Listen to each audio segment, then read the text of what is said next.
Pusat kesehatan atau yang bisa kita tahu puskesmas dan rumah sakit merupakan pusat pelayanan kesehatan terdepan di Indonesia.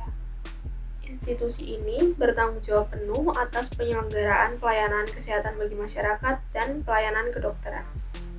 Dalam menjalankan fungsinya, terdapat proses pengambilan keputusan klinis maupun manajemen yang harus didasarkan pada data dan informasi yang akurat, valid, dan cepat. Untuk mencapai tujuan tersebut, pemerintah mendorong pemanfaatan teknologi berupa SIM-RS atau Sistem Informasi Manajemen Rumah Sakit dan SIMPUS atau Sistem Informasi Manajemen Puskesmas. Sistem ini otomatis dirancang untuk mentransfer data, memproses dan mengakses dari loket pendaftaran pasien datang hingga pasien pulang. Namun, pada realitanya sistem ini masih macet di jalan. Ketika implementasi sistem informasi ini tidak dapat berjalan secara optimal, dampaknya meluas ke 3 elemen pelayanan kesehatan. Yang pertama, bagi fasilitas pelayanan kesehatan atau Fasyankes. Sistem yang macet memaksa beberapa poliklinik kembali menggunakan pencatatan secara manual menggunakan kertas. Data yang telah dimasukkan tidak mampu direkap ke halaman website Dinas Kesehatan. Bahkan rekapitulasi krusial seperti laporan pemakaian dan lembar permintaan obat atau LPLPO di ruang farmasi terpaksa dibuat manual karena tidak terintegrasi dengan sistem utama. Kedua, bagi SDM kesehatan atau petugas. Kegagalan ini menciptakan beban kerja ganda. Petugas dituntut melayani pasien dengan cepat, namun di sisi lain harus meluangkan waktu ekstra untuk melakukan input data ganda karena ketidakvalidan sistem. Selain itu, pengolahan data otomatis ini sangat bergantung pada kedisiplinan manusia, sehingga sistem yang rumit justru menurunkan tingkat ketelitian petugas. Ketiga, bagi masyarakat, mutu pelayanan menjadi taruhannya. Waktu tunggu di bagian pendaftaran dan pelayanan obat menjadi lebih lama, akibat tidak sinkronnya data, yang pada akhirnya menurunkan kepuasan masyarakat terhadap efisiensi fasilitas kesehatan publik.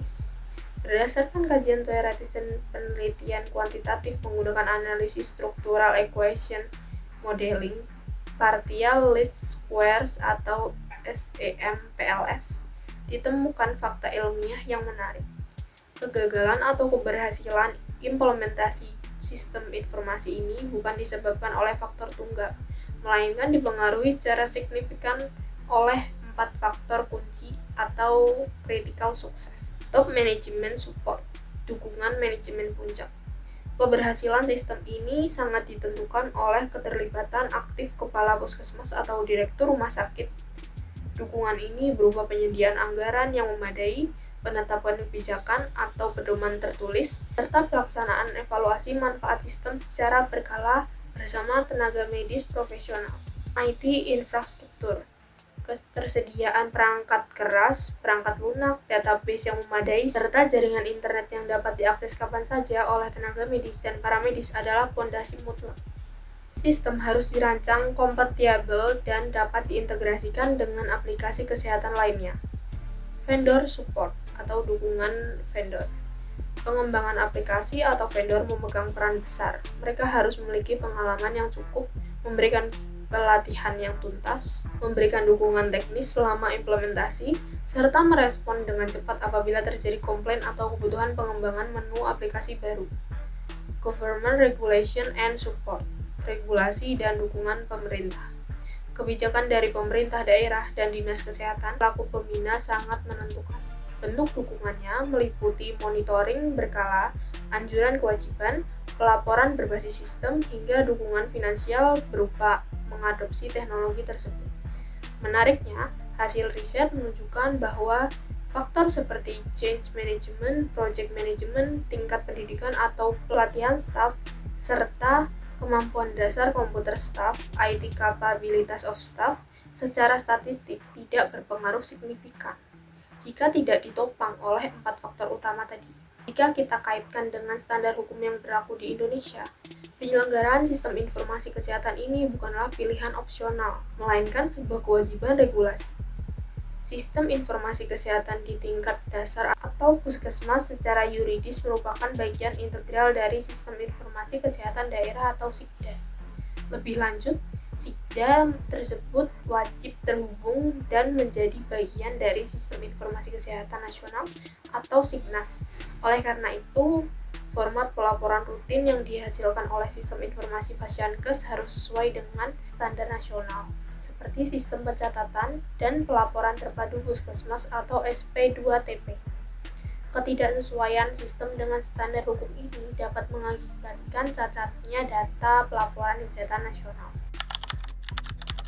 Berdasarkan analisis tersebut, terdapat beberapa rekomendasi konkret yang dapat dijalankan.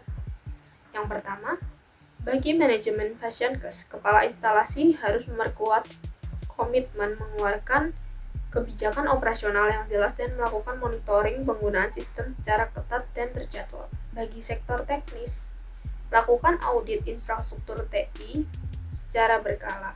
Pastikan kestabilan jaringan internet dan jalin kontrak kerjasama yang ketat dengan vendor yang responsif terhadap kendala operasional. Bagi pemerintah daerah, Dinas Kesehatan harus meningkatkan pengawasan, memberikan pendampingan finansial, serta memberikan apresiasi atau reward bagi Pasienkes yang berhasil mengimplementasikan sistem dengan baik. Sistem informasi manajemen, baik SIMRS maupun SIMPUS, terbukti bermanfaat besar dalam menghemat waktu tugas individu, mempercepat laporan rutin, serta menyediakan data yang tepat untuk pengambilan keputusan manajemen. Namun, keberhasilan adopsi teknologi modern ini tidak akan tercapai dengan adanya sinergi kuat antara komitmen manajemen puncak, kesiapan infrastruktur, respon vendor, serta ketegasan regulasi pemerintah.